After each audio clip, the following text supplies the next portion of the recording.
cuando tú te mueras, mi estimada señora, mi estimado caballero, estimado joven, cuando tú te mueras, cuando tú fallezcas, ¿dónde irá para tu alma? Tal vez tú digas al cielo. ¿Y por qué? ¿Por qué tú dices que iría a parar al cielo? La palabra de Dios dice en Romanos 6:23, porque la paga del pecado es muerte. ¿Cómo se paga el pecado? Con la muerte del alma. Dios dijo en Ezequiel capítulo 18, versículo 4, el alma que pecare, esa morirá. El alma, nuestro yo interno, a la cual Dios le ha dado eternidad. Por eso que cuando se habla de muerte, se habla de muerte eterna o vida eterna. Entonces, yo no te digo a ti, mi estimado oyente, Dios te ama. No, yo a ti te digo, Dios a ti te amó en la cruz. Ahí Dios te amó en la cruz. Ahí Dios demostró su amor por ti en la cruz del Calvario, cuando su Hijo Jesucristo murió en vez de ti por los pecados de ti, por los pecados de nosotros. Yo ahora a ti te digo, escapa de la ira de Dios sobre ti, porque aquel que no cree que Cristo nos dio vida eterna, no el amor de Dios, sino que la ira de Dios está sobre la persona, sobre ti. En Juan 3:36 dice la Escritura, el que cree en el Hijo tiene vida eterna. ¿Por qué? ¿Qué fue lo que prometió el Hijo? En Juan 10:28, el Hijo de Dios, Cristo Jesús, antes de ir a la cruz, bueno, el Hijo de Dios es Dios, porque Dios es un Dios en tres personas, Dios Padre, Dios Hijo y Dios Espíritu Santo. Dios, nuestro Señor Jesús, Dios Hijo, prometió en Juan 10:28, y yo les doy vida eterna. En Juan 19:30, antes de entregar su Espíritu, habiendo Cristo expiado todos nuestros pecados, los tuyos, los míos, exclamó a gran voz, consumado es, y entregó su Espíritu. ¿Qué fue lo consumado? Lo que nos prometió, la vida eterna. Ahora, el que cree en el Hijo tiene vida eterna, Juan 3:36. Pero el que rehúsa creer al Hijo no verá la vida, sino que la ira de Dios permanece sobre él. Los traductores han puesto está sobre él. El Señor Jesucristo, antes de ir a la cruz, en Juan 3:18 declaró, el que en él cree no es condenado, pero el que no cree ya ha sido condenado, porque no ha creído que el Hijo de Dios nos dio vida eterna. Esa es la condena. Juan 3:18. El que en él cree, en Cristo, no es condenado, no es juzgado, pero el que no cree ya ha sido juzgado, porque no ha creído. ¿Y por qué ya ha sido juzgado? Ya ha sido condenado, porque no ha creído. Por eso, porque no ha creído. En Juan capítulo 3, versículo 18, el que cree no es condenado, pero el que no cree ya ha sido condenado, porque no ha creído en el nombre del unigénito Hijo de Dios. ¿Y qué fue lo que dijo el unigénito Hijo de Dios?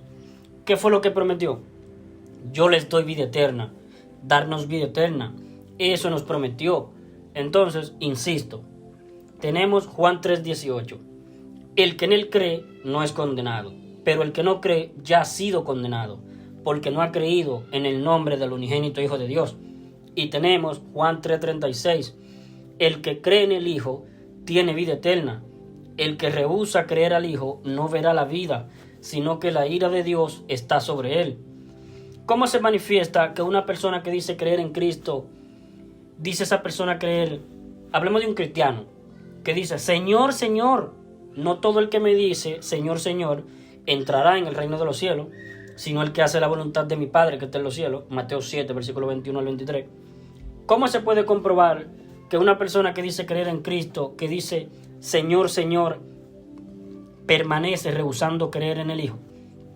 Cuando la tal persona, dice ella, que para por fin tener vida eterna hay que dejar de ser tibio. Para por fin tener vida eterna. Ahí está demostrando que permanece rehusando creer en el Hijo. Cuando la tal persona dice que para por fin tener vida eterna hay que vivir una vida sin cometer pecados. Para por fin tener vida eterna hay que vivir una vida en santidad. Para por fin tener vida eterna. Está demostrando con eso que permanece la tal persona rehusando creer en el Hijo. Porque lo que el Hijo promete lo cumple.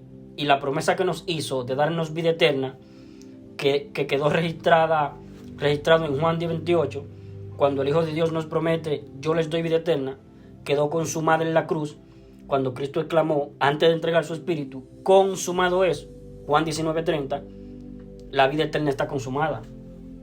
A partir de la cruz del Calvario en adelante, ¿qué es lo que tenemos que hacer para tener vida eterna? Creer que el Hijo de Dios cumplió a cabalidad la promesa que Él nos hizo, nos dio la vida eterna. En Juan 2:25, años después de la crucifixión, el apóstol Juan escribe a la iglesia. Es la primera epístola del apóstol Juan, primera de Juan 2:25. Y Juan escribe, y esta es la promesa que Él, en la cruz, que Él nos hizo, la vida eterna. Es una promesa que fue consumada en la cruz. ¿Qué ocurrió en la cruz? En la cruz ocurrió una sustitución completa en lo penal de todo nuestro paso por este mundo, de cada ser humano en particular, desde que nacemos del vientre materno, empezamos a vivir en este mundo y hasta que nos morimos. Todo tipo de pecado que cometamos fueron todos cargados en Cristo. Dice en 1 de Pedro 2:24, en la cruz, quien llevó Él mismo, Cristo Jesús, el Hijo de Dios, quien llevó Él mismo nuestros pecados en su cuerpo sobre el madero. Los pecados nuestros que se pagan con la muerte de nuestras almas, le fueron transmitidos a Cristo, transferidos a Él, remitidos a Él, imputados penalmente a Cristo, como si Cristo los hubiese cometido todos. Para tal efecto, el Señor Jesús usó su presciencia, el preconocimiento anticipado de saber todas las cosas que han de ocurrir antes de que ocurran. Cristo supo respecto de cada uno de nosotros cuándo nosotros íbamos a nacer, cuánto tiempo íbamos a vivir y el momento exacto en que nosotros hemos de morir. Y por lo tanto supo todos los pecados que un día íbamos a cometer desde el momento que naciésemos en este mundo, comenzásemos a vivir y hasta nuestro mismo día de la muerte, hasta nuestro mismo momento de nuestra muerte física.